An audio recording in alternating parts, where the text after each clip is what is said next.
Weekend कहाँ चला गया पता ही नहीं चला इस बार। क्योंकि वो वीक इतना ख़राब जा रहा है ना।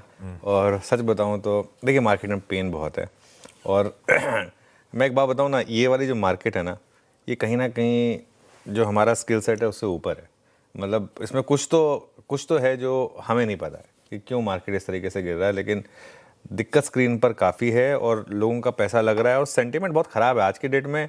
स्टॉक मार्केट के बारे में लोग शायद बात ही नहीं करना चाहते। हम उस स्टेज में जा रहे हैं। वैसे नॉर्मली जब आप उस स्टेज पे जाते हैं तो वो कहीं ना कहीं एक इन्वेस्टर्स के लिए एक अच्छा साइन होता है, लेकिन पिछला हफ्ता मार्केट के लिए बहुत ही डिसाइसिव ब्रेकडाउन था। आप निफ्टी का वो चार्ट देखिए जो मैं बार बार दिखाता हूँ 20 और 50 डे एक्सपोनेंशियल मूविंग एवरेज के साथ।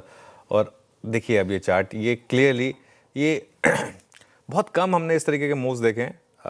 और नॉर्मली या तो इमीडिएटली बाउंस बैक हो या उसके बाद फिर 4-5 हफ्ते आप उसके नीचे रहते हैं। और जो 20 डेमा की लाइन है अब वो ऑलमोस्ट डिक्लाइनिंग हो गई है और 50 डेमा के नीचे भी आने की तैयारी कर रही है।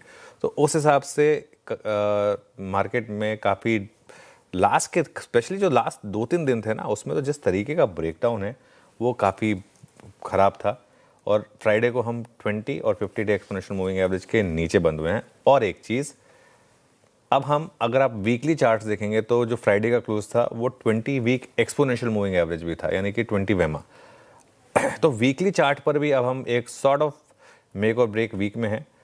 और एक चीज़, अब हम दिसंबर की भी वो ट्रेडेड रेंज के नीचे, कहाँ तो हम पिछले हफ्ते फ्राइडे को जब ऑल टाइम हाई लगाकर उस रेंज के ऊपर निकल गए थे और 26,373 तक पहुंच गए थे। तब लग रहा था कि वो 25,700 26,200 एटलीस्ट अब बेस तो आपका ऊपर आ गया।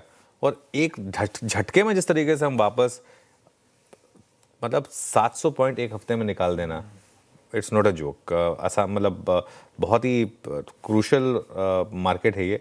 100 डे मूविंग एवरेज है 25,600 पर, नवंबर का क्लोजिंग लो है 25,500 पर। बस ये एक सॉर्ट ऑफ, जैसे कहते हैं ना, लास्ट लाइन ऑफ डिफेंस है। उसके नीचे अगर आप फिसले तो फिर वो आपका जो ब्रह्मास्त्र वाला डिफेंस जोन है वो आ जाएगा 200 डे मूविंग एवरेज जो 25,250 पर है, वहाँ तक का रास्ता खुल जाएगा। दिक्कत क्या है मार्केट की कि ये सिर्फ इंडेक्स नहीं कर रहा है, मार्केट का टेक्सचर बहुत ख़राब हो गया। फ्राइडे का एडवांस डिक्लाइन देखिए ज़रा एक बार, फ्राइडे को किस तरीके से एडवांस वर्सेस डिक्लाइन था। और जब इस तरीके का एडवांस डिक्लाइन हो तो पब्लिक का पैसा जाता है, क्योंकि ऑब्वियसली आप ज़्यादातर स्टॉक्स में पैसा जा रहा है। और एक चीज़, आप मिड कैप स्मॉल कैप देखिए, निफ्टी 2.5% गिरा पिछले हफ्ते, चलिए ठीक है। मिड कैप 2.6% गिरा और स्मॉल कैप 3.5%। 3.5% अगर स्मॉल कैप इंडेक्स नीचे है तो पोर्टफोलियो में किस तरीके की दिक्कत है ये दिखाई देगी आपको।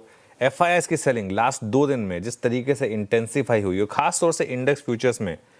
और भाई साहब जब से वो छुट्टी से लौटे हैं तब से उन्होंने लगातार सेल बटन प्रेस किया है। कैश में 3,769 करोड़ की सेलिंग है, फ्यूचर्स में 3,195 करोड़ की सेलिंग है। और नेट शॉर्ट पोजीशन 92.5% पर आ गई है। अब हम वापस 7.5% लॉन्ग पोजीशन पर। एक बस सिल्वर लाइन के साथ अभी आपके लिए यहाँ पर एक क्यू छोड़े जा रहा हूँ। लास्ट टाइम जब ये हुआ था, जब हम 7.5% पर पहुँचे थे, वो था अक्टूबर 2025। क्यों खास है वो? वहाँ से निफ्टी 1000 पॉइंट भागा था। तो एक उम्मीद पे दुनिया कायम है, तो ये उम्मीद रहेगी। बिल्कुल उम्मीद